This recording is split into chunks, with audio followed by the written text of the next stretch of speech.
얼마 전에 큰아이와 둘째 아이가 팔씨름을 했습니다. 얘는 6학년이고 쟤는 이제 고등학생이니까요. 작은 놈이 두 손으로 매달려서 막 안간 힘을 쓰는데도 안 되더라고요. 못 이기더라고요. 그래서 그것을 본 집사람이 큰아이랑 다시 한번 팔씨름을 했어요. 그랬더니 이제 고등학생의 힘이 여자를 그냥 압도를 하더라고요. 그러더니 이놈이 아주 기세등등해갖고 저에게 도전을 하는 겁니다. 제가 속으로 코웃음을 쳤어요. 제가 요즘에 혈압 때문에 좀 살을 빼기 위해서 유산소 운동만 하면요, 살은 빠질지언정 유산소 운동을 안 하면 다시 살이 쪄버려요. 요요 현상이 오거든요. 그래서 늘 항상 이 살을 뺄 때는 근력 운동을 같이 해야 합니다. 그래서 제가 처음에는 너무 이제 한동안 근력 운동을 안 하고 바쁘게 살다 보니까 팔굽혀펴기도 10번을 잘 못하겠는 거예요. 그런데 꾸준히 지금 작년서부터 해갖고 꾸준히 하다 보니까 지금은 한 번에 한 40개 이상은 해요. 그리고 다른 고강도의 어떤 훈련도 있어요. AB 슬라이드라고 해서 이렇게 쭉 밀었다가 팔 쭉 뻗었다가 이렇게 예전에는 많이들 했잖아요. 뱃살 빼려고. 저는 뱃살 빼는 것보다는 좀 근력 운동을 하고자 이제 그런 것들을 해서 나름대로 이게 자신감이 있었거든요. 그리고 제가 팔씨름이 그렇게 약한, 체구는 좀 작지만 약한 사람이 아니었습니다. 그래서 이제 고1밖에 안 된 게 얼마나 힘이 세봐야 얼마나 세겠느냐. 저는 20대가 돼서도 저희 아버지한테 이기지를 못했거든요. 그래서 오른손을 딱 맞잡고 이제 팔씨름을 하려고 하는데 제법 묵직한 거예요. 이게 느낌이 있거든요. 팔씨름을 하면. 그래서 안 되겠다 싶어서 속전속결로 끝내야겠다. 우선 힘을 확 줬는데 넘어가지는 않는 거예요. 결국 제가 졌습니다. 만만히 봤다가 큰 코 다쳤어요. 근데 제 마지막 자존심이 남아 있었어요. 저는 왼손잡이에요. 왼손은 웬만한 사람한테는 지지를 않아요. 그래서 호기롭게 아빠가 오른손잡이가 아니라 왼손잡이인가 하지 않냐. 그래서 왼손을 잡고 다시 시작을 했어요. 오른손 잡았을 때보다 더 쉽게 꺾었더라고요. 이 정도면은 내가 아둥바둥해서 되는 게 아니구나. 왼손은 분명 제가 훨씬 더 강하다. 제 이 두 팔 중에 왼손이 훨씬 더 강한데 이것조차도 안 되는 걸 보고 아이가 이렇게 컸구나 하는 대견스러움도 있지만 이제 제가 벌써 이렇게 나이를 먹고 시들어지는구나 이런 실감을 하는 그 순간이 되다 보니까 기분이 참 씁쓸하더라고요. 사람은 이렇게 나이와 노력에 따라 강해질 수도 있고 약해질 수도 있어요. 그렇다고 제가 근력이 좀 약해지지만 저도 강해진 게 있어요. 제가 처음에 여기 와서 배드민턴을 시작할 때만 해도 사람들이 잘 쳐주질 않았어요. 초보라서. 지금 우리 나유리 엄마 그때는 실력이 이렇게 천차만별이었거든요. 그런데 3년 정도 꾸준히 하니까 이제 동호회에서 같이 쳐주지도 않던 사람들이 그게 참 희한해요. 테니스나 배드민턴이나 실력 차이가 많이 나면 같이 게임을 안 하더라고요. 제가 원주 지방에 있을 때도 테니스를 시작했는데 목사님들이 안 쳐주는 거예요. 물론 지금은 그 심정을 이해를 하죠. 그래서 아주 도끼를 품고 레슨을 받으면서 테니스를 열심히 배웠는데 제가 이제 임지를 옮기는 바람에 그 사람들과 다시 실력을 겨룰 수 있는 그런 기회가 없어지긴 했지만 여기서도 한 3년 정도 꾸준히 쉬니까요. 이제는 동호회에 나가도 좀 같이 치자라고 먼저 얘기를 하고요. 저보다 조금 실력이 안 되는 사람들은 먼저 와서 부탁도 해요. 좀 쳐달라고, 게임 좀 해달라고. 그만큼 실력이 많이 는 거죠. 사람은 노력에 따라서 그렇게 또 나이에 따라서 어떤 이런 강해질 수도 있고 약해질 수도 있는 게 사람입니다. 그런데요, 마태복음 19장 24절부터 26절에 예수님이 이렇게 말씀을 합니다. 낙타가 바늘귀로 들어가는 것이 부자가 하나님 나라에 들어가는 것보다 쉬우니라 하시니 제자들이 듣고 몹시 놀라 이르되 그렇다면 누가 구원을 얻을 수 있으리이까? 예수께서 그들을 보시며 이르시되 사람으로는 할 수 없으나 하나님으로서는 다 하실 수 있느니라, 이렇게 말씀을 하셨어요. 사람으로서는 할 수 없는 일을 하나님으로서는 다 하실 수 있는 것, 이게 하나님의 강하심입니다. 따라서 하나님의 강하심을 믿는 믿음은 우리로 하여금 사람으로서는 할 수 없습니다, 이 고백이 있게 하는 겁니다. 우리가 힘을 키우고 하나님이 도와주시면 하나님처럼 강한 사람이 될 수 있는 것이 아니에요. 하나님은 강하시고 우리는 약하다라는 것은 변하지 않는 진리입니다. 하나님이 강하시다는 것을 믿는다면 그 믿음은 약한 내 모습을 보고 깨닫게 해서 오직 하나님만 의지하는 그런 모습으로 나타나게 됩니다. 성도가 이 믿음으로 존재하는 것이 곧 하나님과의 사귐에 있는 것이라고 할 수 있습니다. 그런데 우리는 하나님과의 사귐이라고 하면 아주 크게 오해를 하고 있어요. 부자나 권력 있는 사람을 사귀게 되면 자신에게 돌아올 이익이 있을 것으로 생각하는 것처럼 하나님과의 사귐에 있으면 하나님께서 자신이 원하는 것을 이루어 주실 것으로 기대를 하는 겁니다. 결국 자기를 위한 사귐인데 이건 하나님과의 사귐이 아닙니다. 하나님의 강하심을 믿는다면 하나님과의 사귐은 강한 분과의 사귐에 있다는 뜻입니다. 하나님의 강하심은 사람으로서는 할 수 없는 일을 하나님으로서는 다 하시는 것이라 했습니다. 그렇다면 강하신 하나님과의 사귐에 있을 때 우리가 알게 되는 것은 강하신 하나님을 믿지 못하고 내가 강한 자가 되고자 했던 악함이라는 겁니다. 따라서 하나님과의 사귐에 있는 성도는 자기 자신이 강해지고자 했고 자기의 강함으로 자기의 뜻을 이루고자 했던 모든 것이 하나님의 뜻을 회방하는 악함이라는 것을 깨닫게 됩니다.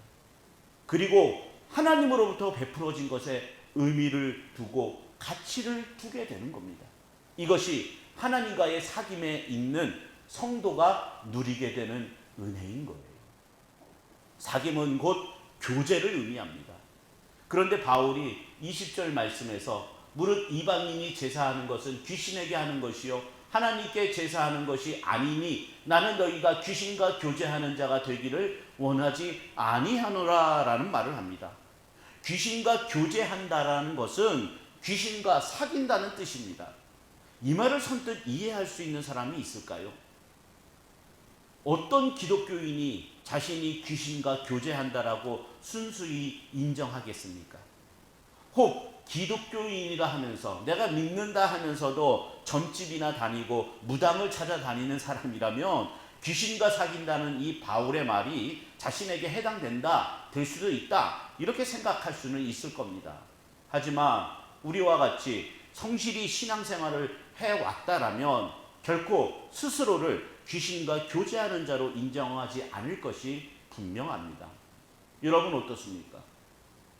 아마 여러분들도 귀신과 교제하고 귀신과 사귀고 있다 이렇게 말을 한다라면 모두 다 부정하실 거예요. 절대 그렇지 않습니다. 그렇게들 말씀하실 겁니다. 왜냐하면 우리가 성경을 통해서 알게 된 귀신과의 사귐은 곧 귀신 들림을 생각하기 때문입니다. 그래서 나는 지금 귀신 들리지 않았다고 생각하는 사람들이 대부분이죠. 그러면 귀신과 교제한다는 것이 무슨 뜻일까요? 앞에서 말씀드린 하나님과의 사귐을 잘 이해하면 어렵지 않게 알 수 있는 문제입니다. 성도가 하나님과의 사귐에 있다면 아무것도 이룰 수 없는 자기 존재성에 눈을 뜨게 되고 지금껏 강해지고자 하고 자신의 힘으로 자기 뜻을 이루고자 했던 모든 것이 악함이었다는 걸 알게 된다라고 말씀을 드렸습니다. 이걸 역으로 생각해 보면요, 귀신과의 사귐에 있다는 것이 어떤 건지를 알 수가 있는 겁니다. 그건 자신이 우월한 존재가 되기 위해서 신을 찾는 겁니다. 자신에게 힘과 능력만 있으면 더 나은 존재가 되어서 신을 도울 수 있는 위치에 있을 수 있다고 생각을 하는 겁니다. 하나님과의 사귐에 있는 것과 전혀 다른 방향에 있는 것을 귀신과의 사귐, 즉 귀신과의 교제로 생각하면 되는 겁니다. 히브리서 2장 14절부터 16절에 보시면요, 자녀들은 혈과 육에 속하였으며 그도 또한 같은 모양으로 혈과 육을 함께 지니심은 죽음을 통하여 죽음의 세력을 잡은 자 곧 마귀를 멸하시며 또 죽기를 무서워함으로 한평생 매여 종노릇하는 모든 자들을 놓아주려 하심이니 이는 확실히 천사들을 붙들어 주려 하심이 아니요 오직 아브라함의 자손을 붙들어 주려 하심이라. 이런 말씀이 있습니다. 마귀를 죽음의 세력을 잡은 자로 말하고 있어요. 그리고 마귀에게 매여서 한평생 종노릇하는 것이 죽기를 무서워하는 것이라고 말씀을 합니다. 인간에게는 죽음에 대한 두려움이 있습니다. 우리는 그걸 인간의 자연스러운 감정으로 생각하겠지만 성경에서는 죽음의 세력을 잡고 있는 마귀에게 종노릇하는 것이라고 말씀을 하고 있어요. 이걸 다르게 말하면 귀신의 활동 무대가 사람이라는 겁니다. 인간이라는 거예요. 예수님을 알게 되고 귀신이라는 존재에 대해서 알게 되면 예수를 믿는다 했던 수많은 세월이 사실은 귀신에게 농락당했던 세월이고 내 몸이 귀신이 마음대로 활동하는 무대로 임대되고 있었을 뿐이라는 걸 깨닫게 되는 겁니다. 그러나 다행스러운 건 이렇게 깨닫게 되는 것이 예수님이 찾아오셨고 예수님을 알게 되었기 때문에 깨닫게 되는 거예요. 예수님을 모르는 사람들은 자기 자신이 귀신과 사귀고 있고 자기 몸이 귀신의 활동 무대라는 걸 전혀 눈치를 못 채요. 알지를 못해요. 우리가 예수를 믿으면서도요, 포기하지 않는 것은 나의 존재 가치입니다. 어떤 사람이라 해도요, 이건 자기 인생에서 포기할 수 없고 놓을 수 없는 겁니다. 사람이 생각하는 존재 가치는 세상이 가치 있는 일로 여겨주는 일을 하는 것, 또 가치 있는 것을 소유하는 것, 이거 다양하죠. 그래서 여자들은 명품 가방, 명품 옷 이런 거에 열을 올리고 있고, 남자들은 좋은 집, 좋은 차 뭐 이런 것들에 많이 매여 있잖아요. 세상은 좋은 대학 나와서 좋은 직장을 구하고 남들보다 빨리 승진하고 출세하는 것으로 자신의 존재 가치를 높이고자 합니다.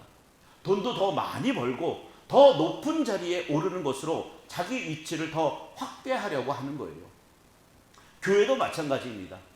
대부분의 교회가 부흥이라는 명목 아래 교회 성장을 슬로건으로 내세우고 있어요. 사람들에게 자랑할 만한 예배당을 세우고 재정적으로 여유로운 교회를 만드는 것을 부흥이라고 생각을 합니다. 교회가 성장이 되고 예배당이 커지는 것을 무조건 잘못된 것이라 말할 수는 없습니다. 하지만 목사가 이러한 목적을 가지고 부흥이라는 말을 교회 성장과 동일시하는 것은 분명 잘못된 겁니다.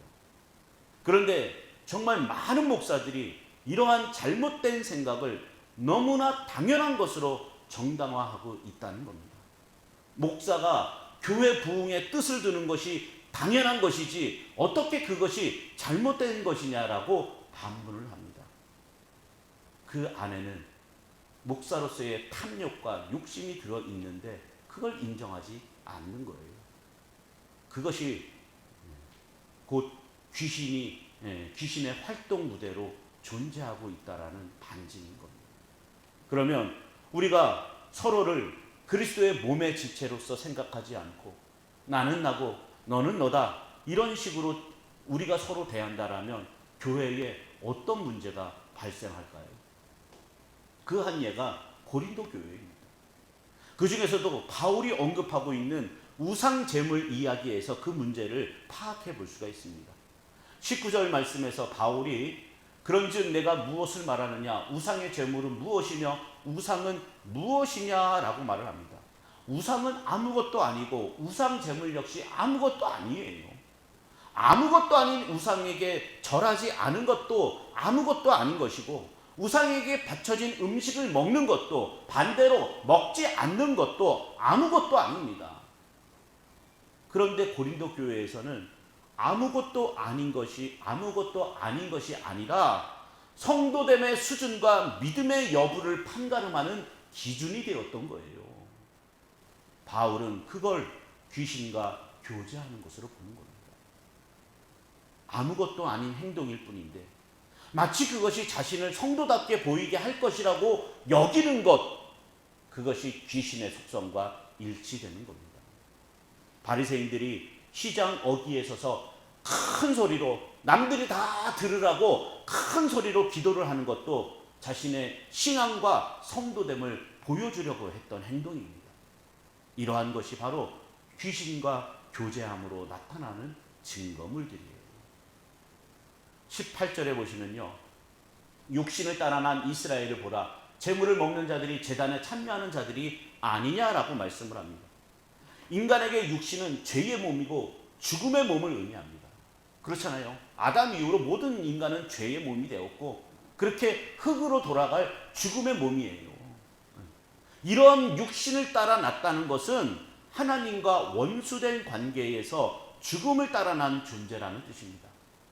그것이 이스라엘이고 아담을 따라 난 모든 인간에 대한 선언입니다. 그런 이스라엘이 제단에 참여하여 제물을 먹는다는 것이 무슨 뜻일까요? 레위기 10장 14절에 보면요, 흔든 가슴과 들어올린 뒷다리는 너와 내 자녀가 너와 함께 정결한 곳에서 먹을지니 이는 이스라엘 자손의 화목 제물 중에서 내 소득과 내 아들들의 소득으로 주신 것임이니라, 이렇게 말씀을 합니다. 이 내용은 화목 제물 중에서 가슴과 뒷다리 부분의 고기는 백성들이 먹을 수 있도록 주셨다라는 뜻입니다. 백성이 바친 그 제물을 백성에게 먹으라고 주신 거예요. 그런데 레위기 3장 1절과 2절을 보시면요, 화목 제물에 그 제물을 예물로 드렸을 때 드린 자가 제물의 머리에 안수하게 합니다. 그리고 그 제물을 회막문에서 잡습니다. 이 제물의 머리에 안수를 하게 하는 것은 자기 운명이 이 제물과 하나 되었다라는 것을 의미하는 거예요. 목사가 머리에 안수를 하잖아요. 머리에 손을 얹고 안수를 하잖아요. 제가 하는 게 아니라 예수님의 이름으로, 예수님과 부족한 제가 하나가 되어서 예수님이 안수하는 것으로 우리가 그렇게 안수를 하는 거예요. 마찬가지죠. 이 제물과 내가 동일한 운명이라는 그 의미를 가지고 안수를 하는 거예요. 그렇다면 제물을 바친 자는 그 제물의 운명을 보면서 자기의 운명을 보게 되는 것과 같습니다. 즉 화목 제물을 먹으면서 자신이야말로 제물의 운명과 동일한 죽음의 존재라는 걸 실감하는 거예요.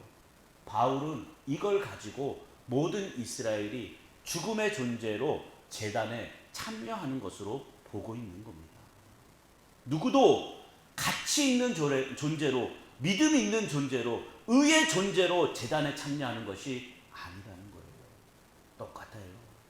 우리도 오늘 죽음의 존재로, 가치 없는 존재이지만 제물의 피 때문에, 십자가 보혈의 은총 때문에 제단에 참여한 자가 되는 겁니다.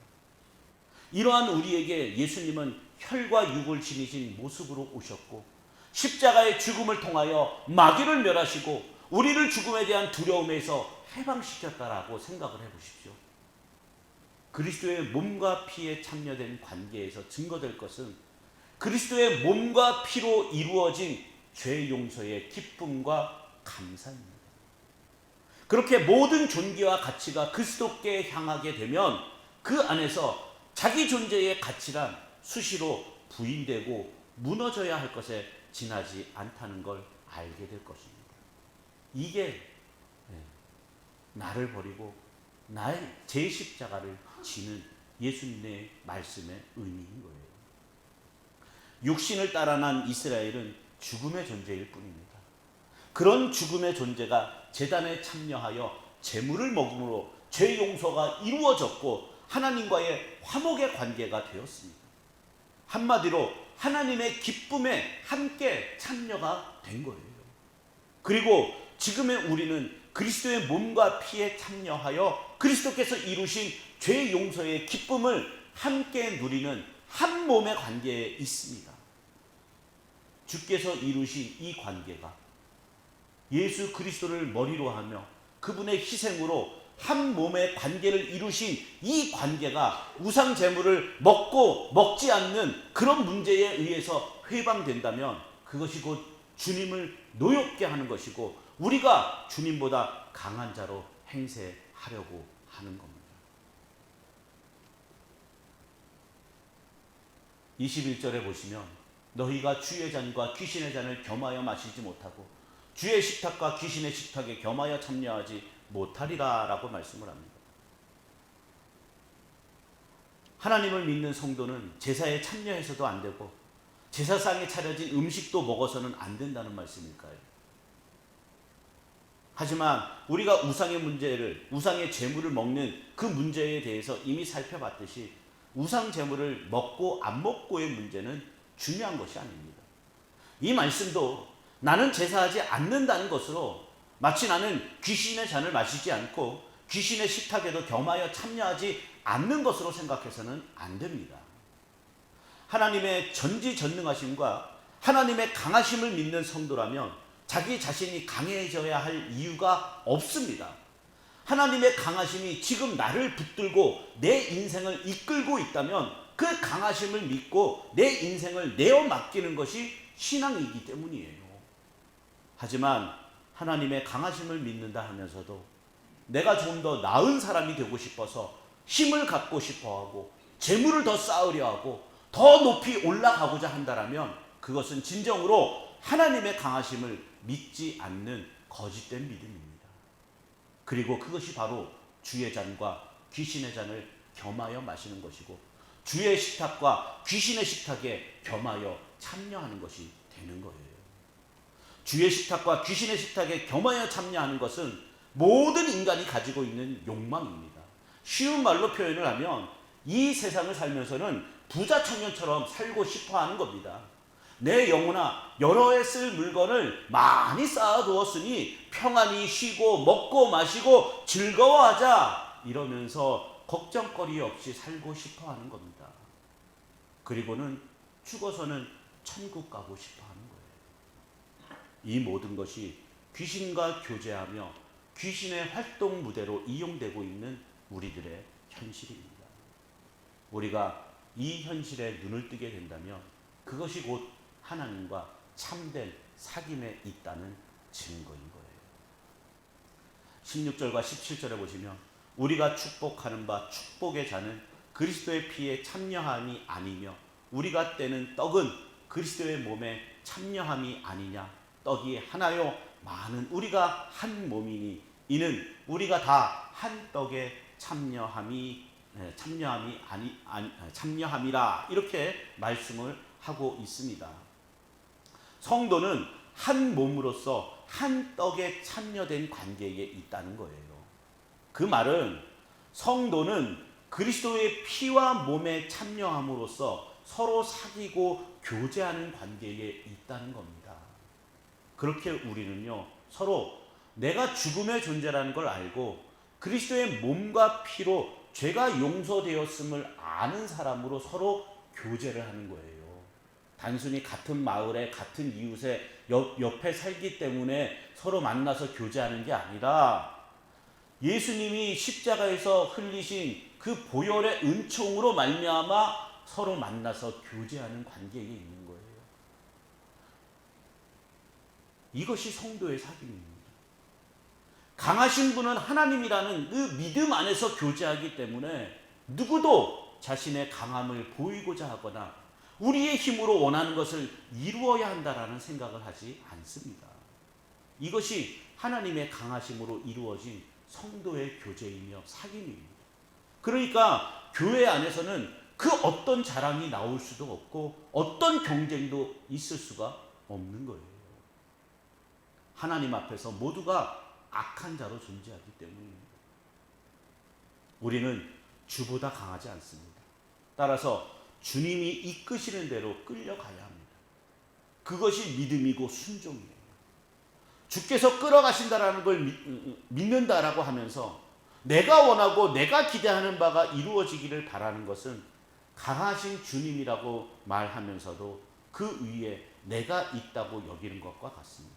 하나님이 나를 도와주시지 않고 내가 원하는 대로 이끌어 주시지 않으면 하나님도 버릴 수 있다는 것, 이게 하나님보다 내가 위라는 거예요.